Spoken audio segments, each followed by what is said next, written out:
Hello everyone. I would like to give you the video lecture for Module 3. So this past couple weeks we have read the text about the importance of the teaching staff, and we've talked in our discussion forums about hiring, retention, mentoring, induction programs, professional development, and even termination if necessary. And all of these things are a part of what the principal does to develop the best teaching staff that can possibly achieved. And this is why the most significant factor affecting student success is the teacher. So an effective instructional leader improves student learning and achievement by developing and sustaining a high quality staff. And this includes effective hiring practices, hiring the right people, staff development, teacher supervision, and evaluation, both formative and summative. Most administrators would agree that hiring a teacher is the most important decision that they make. And this decision has a greater effect on children and students than any other administrative decision. What a teacher believes and does as a teacher will either open or close doors to learning for students, and there's no more important job in any school district than the recruiting, selecting, retaining, and even termination sometimes of staff. Because nothing is more crucial to improving an organization than ensuring the quality of its people. And the teachers you invite to join your schools this year will influence your school's performance for the next 20 or 30 years. I've been involved in school administration for many years, and I've been involved in hiring staff each of these years. And based on my experiences, hiring a quality staff is the #1 most important responsibility of the school administrator. Your school building and the school district is only as good as your staff. So given this powerful statement, what factors should be considered so that only the best staff are hired? Well, let's talk about the many ways that teachers are hired. Sometimes it's the quality of the application materials, and does it have typos? Sometimes it's educational and life experiences. It can be community service with youth, grades, transcripts, types of teaching licenses, the college or university attended, whether they can coach or not, the interview, reference papers, reference calls, interpersonal communication abilities, achievement record, awards, recognitions, professional network, the interview team, assessment screeners, and communication abilities.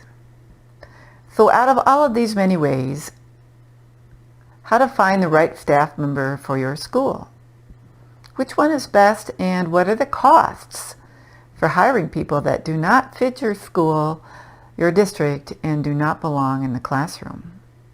Well, let me tell you how I've done it over the last many years.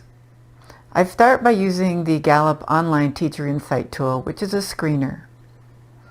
All of our teaching candidates take this assessment, and we offer interviews to those who score the highest.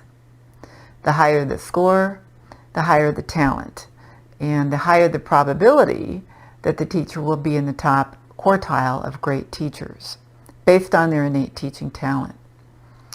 We then interview several, 5 or 6 with the top scores, and determine which of the applicants has the best fit for our school based on their personal experiences, communication abilities, attributes, strengths, and references.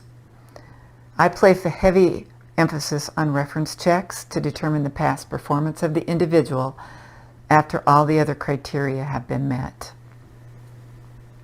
We check references with prior positions in addition to what they've given us on the resume. We have found that this hiring method allows us to find teachers that are student-centered. They value relationships with students and fellow staff members, and they have a plethora of teaching techniques. and they're teaching for the right reasons. They're mission driven. Selecting the right candidate is only the first step in building a talented staff. The next step is to develop those talents and to support the teacher. Once the right person is selected, here are some other things the school administrator can do to ensure that the teacher receives the necessary support to be successful. You can help the new teacher understand their strengths on the Gallup Strengths Finder, and I use a book called Teach with Your Strengths, and it's written by Joanne Miller. Also, a mentor program, and assigning a mentor volunteered to guide the new teacher, to guide them through their first year or two in your school, even if they have experience prior to coming. The mentor and the principal and the new teacher will set yearly goals together and be encouraged to continue their individual teaching growth. Also, the leader ensures a strong program of professional development in areas of interest, goals, or needs. Hiring the best is not easy to do, and it may be why many school districts do not invest the time into this process.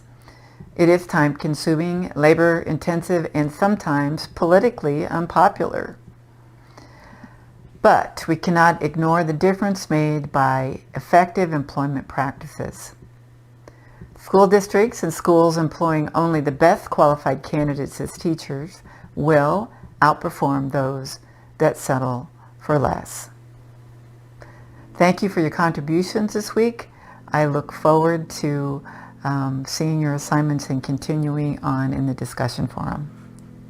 Thank you.